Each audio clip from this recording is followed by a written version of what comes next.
America Online was a big thing when I was 13, or in other words, for my generation AIM, which stood for, you guessed it, AOL Instant Messenger.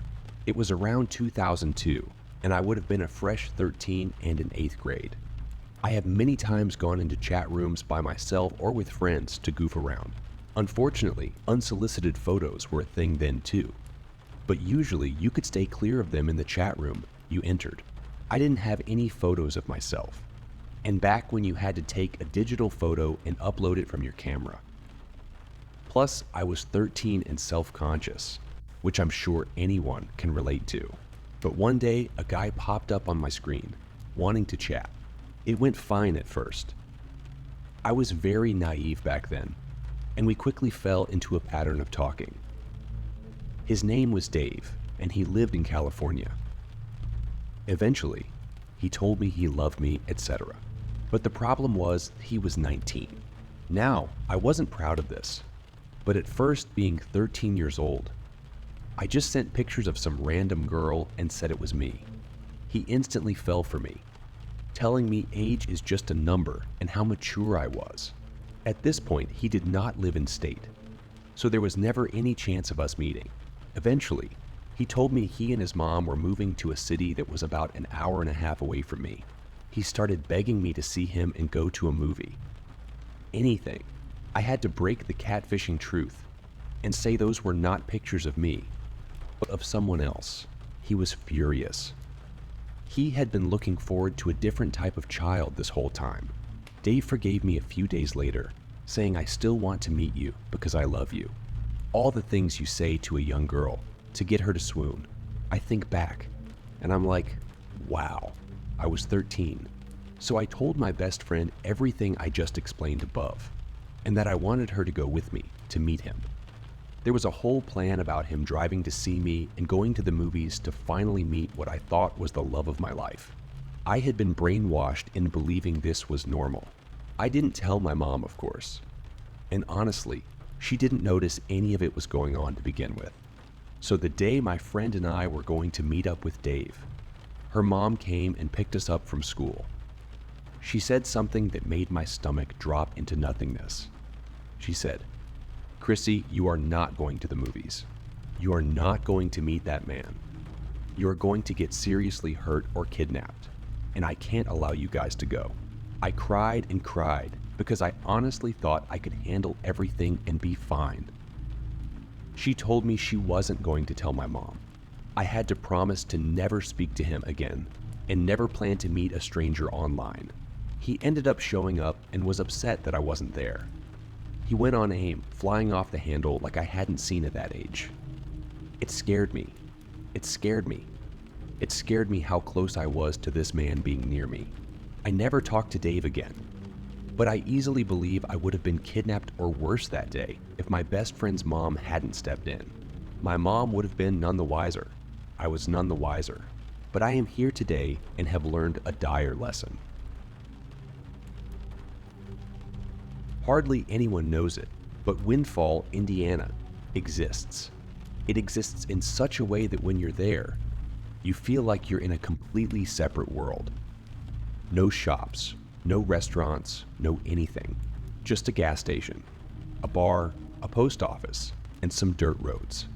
It has an energy to it, like you can feel a thickness in the air that offsets your intuition. It makes a human being's natural senses spike, like an animal who knows a predator is nearby.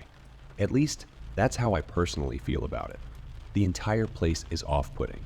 The people aren't much better either. I was only 13 when we moved there.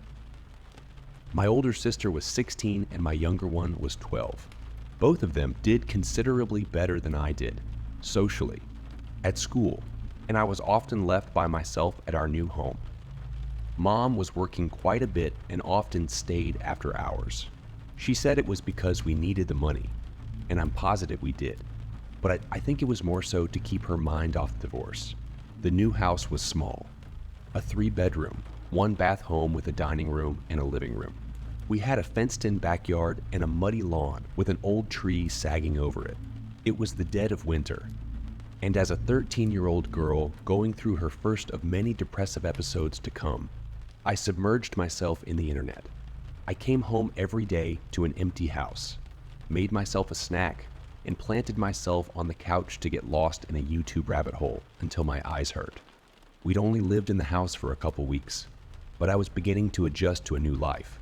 Sure, I didn't like Windfall, but I wasn't afraid of our house. School was miserable, but I cherished my time to myself. I felt as if I was getting a small taste of the adult life that 13-year-old me was so eager to have. I wasn't scared to be alone until I caught sight of him. Sometimes in my YouTube crusade, I'd get distracted by the TV, and my laptop screen would fall asleep. I'd look down, jiggle my mouse, and get back to it. But this time, there was a small figure standing behind me in the doorway of my mom's bedroom. Just a short apparition with noticeably spiked hair. He didn't move, but the hair on the back of my neck stood up straight, and my skin began to break out in goosebumps. As quickly as he appeared, he was gone. I hadn't turned to face him, but I knew in my heart that it had to be a little boy. I wasn't afraid of him. The house was old, and I felt that maybe he was just curious. I didn't get the feeling that he was bad, or that maybe I should fear him. He just surprised me. That's all. It became normal to see him. Most times, he was in the reflection of my screen. Other times, I'd look up and see him leaning against the doorway of the dining room. He was never in color, only a black shadow that faded away as soon as I blinked. I didn't want to tell my sisters or my mom. I'd been getting horribly bullied at school nearly every day, and I felt if I were to say something, they'd make fun of me or simply call me crazy. I didn't want them to think I couldn't handle being alone. Either way, he was harmless. At first. Soon he began to appear closer to me, or things in the house would fall over mysteriously. Cabinets would slam shut, or the TV would turn off. Curtains would sway as if someone had run their hand through them. I'd just blare my headphones and stay put on the couch, staring at my laptop and praying that somebody, anybody, would come home. I'd see him, and my face and palms would begin to sweat. I started to feel like maybe the curious spirit wasn't so innocent, like he was teasing me or pushing his limits to see just what he could do to instill fear in me. I'd never tried to talk to him or communicate with him, and quite honestly, I had no interest in trying. The first time I ever saw him in detail, I was in bed. My little sister and I shared a room, and I had the top bunk while she was on the bottom. I began to wake up in the middle of the night, sweaty and with my heart racing. Each night I'd look over the railing of my bed and see him standing in the dead center of my room, staring at my little sister as she slept. He could have only been 7 years old. He was skinny, and he had a red plaid button-up shirt tucked into black pants. He had spiked, bleached blonde hair and pale blue eyes. What stuck out about him was how white his skin was. He looked nearly albino, yet his lips were a deep purple. I'd be too afraid to close my eyes or even breathe. I'd wake in the nights to come, holding my eyes shut because I knew when I opened them, he'd be there. Some nights, my sister wouldn't be in her bed because she was still young enough to want to be in mom's bed. He'd still just stand there, staring, not acknowledging me or letting it be known that he knew I was there. But I knew he knew. As I kept this secret, our household began to fall apart. My sisters and I were constantly fighting. My depression was worsening, and self-harm crept into my daily life. My mother began to drink heavier, and in fits of rage or sadness, she'd say things she didn't mean. She changed into a person filled with anger when she'd once been so loving and sweet. My family began to feel like strangers to me. This led to even more time in the house on my own, as my sisters used their friends' houses as an escape. I had made no friends at my new school, so the only thing I could do to get away was to take walks to the gas station or to play with the dog the next door neighbors kept chained outside to a tree. Every time I'd see the little boy, I'd stop what I was doing and go sit with that dog. I'd stay put for a few hours until someone arrived home. Things hit their peak when it came time for me to bathe. I loved baths, But for some reason, when I took baths at this house, I felt nothing but anxiety. My chest would tighten and burn when I'd lay back to wash my hair, and I'd feel like I couldn't bring myself back up. I'd scream for my mother because I often felt paralyzed with fear. Even just looking at the bathtub gave me an uneasy feeling and sent my heartbeat banging through my ears. Eventually, my anxiety about baths evolved into a full-fledged fear of water. Swimming pools, baths, lakes. It's all ruined for me. When I think back on it, it never felt as if the house had a happy vibe to it. Only darkness and that same energy that Windfall emitted so strongly. I was overcome with relief when Mom let us know that she and my stepdad had worked things out and we'd be moving back home. I couldn't have gotten out of that house fast enough. The only thing I didn't want to leave behind was the neighbor's dog. I had learned to shove away those memories. The little boy's face still popped up in my dreams from time to time, but I'd gotten over my anxiety about being home alone. Mom got better, and she eventually went back to being her old self again. Time passed, and the depression got easier to manage. I'd nearly forgotten about him. We'd all been drinking around the bonfire one night, talking about old memories. I was 20 now, and felt that I could bring up the boy and handle whatever backlash I got from it. I asked my mom if she remembered the house and if she ever saw anything there. "Oh, for sure. That place was haunted as shit," were her exact words. Yeah, my older sister chimed in. There was a little boy there, but he was not a little boy. I felt my heart drop to my stomach. He was evil. I'd always see him running around the dining room table or standing in Mom's doorway. That's why I was always at Olivia's, because I hated that fucking house. She continued on. I told them my story. All of it. I told them why I'd suddenly become so afraid of water and why I hated being alone. It wasn't just him.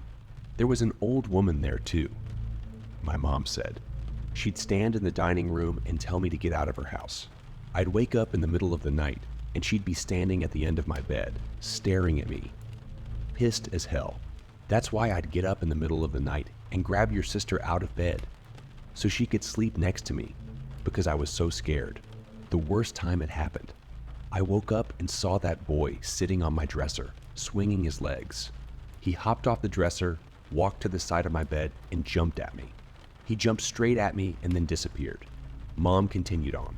When we left, I looked up the house, and it turns out an old lady used to own that house, and she died there. What about the little boy? I asked. Yeah, a little boy died in the house back in the 70s. He drowned to death. Since leaving the house, I've returned to Windfall a handful of times to visit family. The energy is still there, that heaviness and otherworldliness. As the years go on, more and more ghost stories emerge about Windfall and the people who've lived there. Native American, spirits, and little children.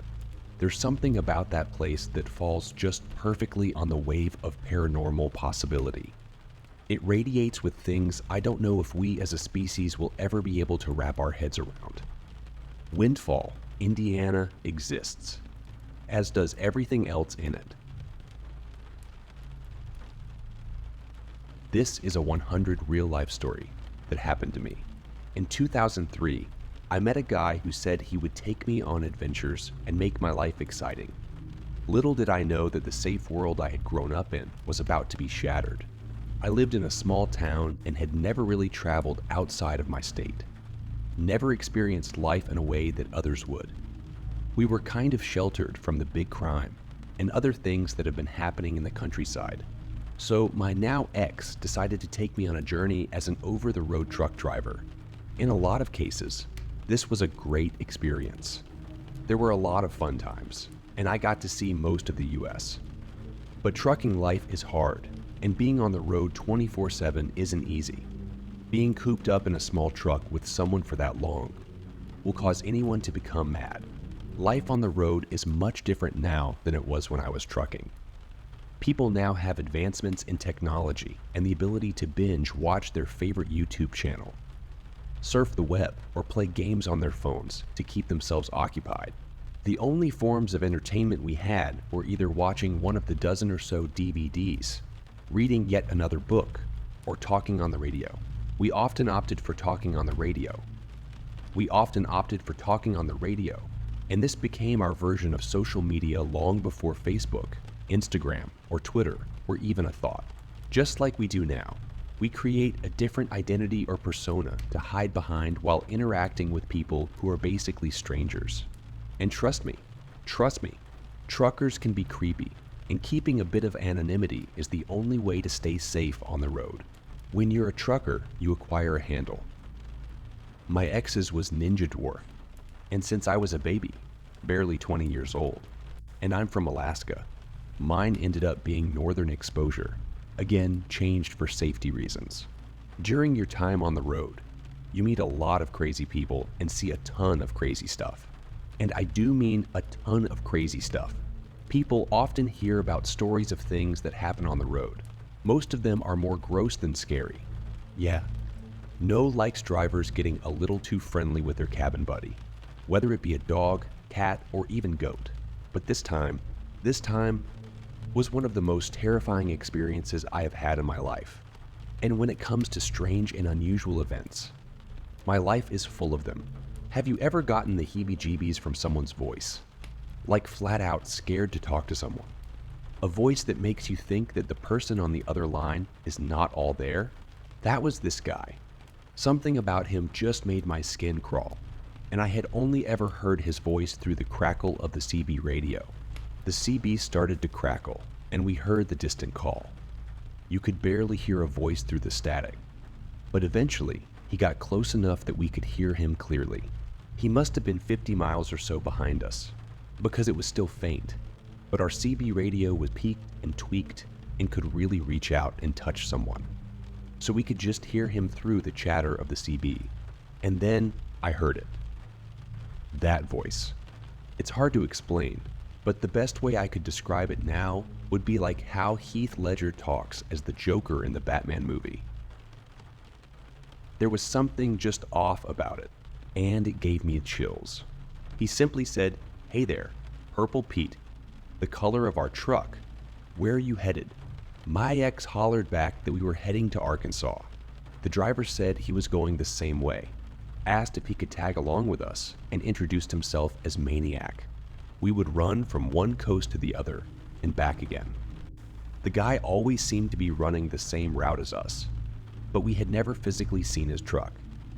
He described it as a 378-pound, long-nosed Peterbilt that was black and had a brow and cattle guard. According to him, he ran dry boxes from California to Florida, which explained why he always seemed to be either coming or going on the I-10. One week, when we were running from Florida back to La, we caught up to him on his back trip from Redmond, Washington to Baton Rouge, Louisiana. He told us he would meet up with us in Nevada when we did our trip back, because by that time we would have run out of hours and needed to take a rest. We said, sure, even though I totally didn't want to meet this guy. And my ex had become friends with him, so we gave him an ETA on when we would be back in the area and what truck stop we would be at, and told him we would meet up for a meal with him. This was really before the idea of having a cell phone for anything other than emergencies, so it wasn't like we could just call him when we were going to be in the area. He agreed, and we parted ways. My ex continued talking to him until the radio could no longer reach him. We had finished our load and were heading back to Las Vegas to the truck stop we had agreed on. Las Vegas is a shady place for truckers in general. Lots of crime and bad stuff happen. So we waited in the truck. Finally, we got bored and ventured into the truck stop for a bit. We waited and eventually killed enough time so we could take another load. So we headed out, never actually meeting up with him in Nevada. But a few months later, we ran into him in Oklahoma. We had heard some chatter on the radio about these lot lizards, truck stop hookers, getting brutally murdered at truck stops in Texas, Oklahoma, Arkansas, Mississippi, Louisiana, and Tennessee. But we chalked it up to drama on the radio. After all, we had quite literally nothing better to do than make up truck driver stories. We had kept hearing about it and even brought it up to Maniac, and he just laughed and said it must be one real sick fuck doing it. It must just be a story because if it were true, they would have caught him already. Bet he has even left fingerprints or semen at the crime scene. With as bloody and messy as it was, I bet he wants to get caught. It seemed like a weird thing to say, but he was a very weird guy. So that was totally in character for him. Maniac went his way, and we went ours, and after a while, I forgot about the weird comment. Fast forward to a few weeks later, when we were in Mississippi, and we heard a familiar voice on the radio. It was Maniac. We had taken a long weekend because it was Labor Day, and most companies were okay with drivers taking an extra day off. Our plan was to make it to this lake out in the middle of nowhere. We were going to drop off our trailer and head out, bobtail. So we chatted, and he said he was heading to Tennessee and that he would be heading out the next morning. And so, cutting our much-needed break short and bypassing the weekend at the lake, my ex decided to run with him so that there was someone to talk to. We had gotten into an argument earlier, and I wasn't talking to him. And he absolutely hated the silent treatment. Our load was to be delivered to North Carolina in a few days, so being a few hours ahead of the deadline just meant we would be at the top of the line to pick our load back up. Warren. We left that morning and headed out. The guys decided we would stop in Tennessee and finally, after about 6 months of chatting, meet each other. We weren't afraid to meet up with him, but I was still very on edge. I was no slouch. I grew up with 15 boys in the house and was a known fighter. My ex was a bigger dude, standing 6'3" and about 280 lbs. So in theory, we could take him if need be. The only way he could get the best of us was if he had a weapon, which back then was highly illegal to have in the trucks. And if you were caught by the dot, it was jail time, no questions asked. With our company, we had very specific fuel stations we could use to top off. Maniac was an owner-operator, so he could go anywhere. Maniac said he'd already stopped to get fuel and take a shower, but he would drop off his trailer and meet us at a Flying J patrol station. That was down the road from where he was, which I believe was a Love's fuel station. So we got ready to fuel up, showered, and got a booth at the restaurant. We waited about 45 minutes before ordering food, and waited and waited. No one ever showed up, and there was no way to contact him. My ex was not a patient man, so we ate and then headed back to our truck. I remember it being dark and humid. It was probably 10 p.m. or so. There wasn't much noise in this truck stop, which was unnerving. A quiet truck stop is a creepy truck stop. We walked across the fuel island to be greeted by a shit ton of flashing lights. It's not uncommon for either lizards to get busted or drivers to get involved in shut. They are not supposed to, so we didn't think much of it. Cops and truck stops go hand in hand. But this was more than just your typical truck stop shenanigans. We passed 12 trucks or so. This was one of the bigger Flying J's, so it could probably fit about 80 trucks and trailers if you went all the way back to the dirt. And then you could Tetris a dozen or so trucks in the dirt lot, which happened to be where our truck was. Now I'm a curvy girl, not fat, but I don't look like I belong in a truck stop. I was used to drivers looking at me all creepy-like. I always got taunted and harassed for being a lizard, even though I was a driver. In fact, there are some truck stops that are not safe to walk into alone. I was walking with my ex, and we weren't holding hands or anything, but it was obvious I was with him. We walked down the row and saw a bobtail truck parked in a full parking spot. I thought it was weird that he was in a truck space with no trailer. Typically, bobtail trucks will park at the end of a run and leave the big spaces for trucks with trailers, because that is another unspoken truck driver rule. We moved by the bobtail truck. It was a dark truck, maybe dark black or blue with a cattle guard and a brow. I don't remember seeing what type of truck it was, just that it was kind of menacing in the dark. The old school trucker code was that if you were looking for company, the driver would park and leave his reading red light on to tell lot lizards that the driver was looking for entertainment. The guy was sitting in the passenger seat. He had the red reading light on so I could see his face. It was a little distorted, but he gave me the creepiest smile and then quickly shut his blinds. We were about 6 trucks down from the bobtail. I could see his truck from ours, and I remember looking back and seeing the red light sill illuminating the porthole window in the passenger door, and a small slit down the curtain showed a dark spot. He was still watching us. Even as warm as it was, chills shot up my spine, and I got a very uneasy feeling. My gut wrenched with a sudden feeling of dread. We finally got back to the truck and turned on the CB for our nighttime entertainment, and to see if we could radio Maniac to see what the deal was. The chatter was about all the cops, the ambulance, the fire truck, and the DOT. All the commotion was basically across from us, but 2 rows up, people were saying there was a dead lizard, and that it was bad. Like gnarly. One driver started trying to explain it, but he was then told that he had to keep his mouth shut by a police officer. Being the nosy people we are, my ex and I jumped out of the truck to go investigate. We dodged in and out of the trucks and managed to wiggle our way up to the scene. You know when you hear the phrase, "some things cannot be unseen"? This was one of them. The lady, or what was left of her, had been tied to the trailer and the truck.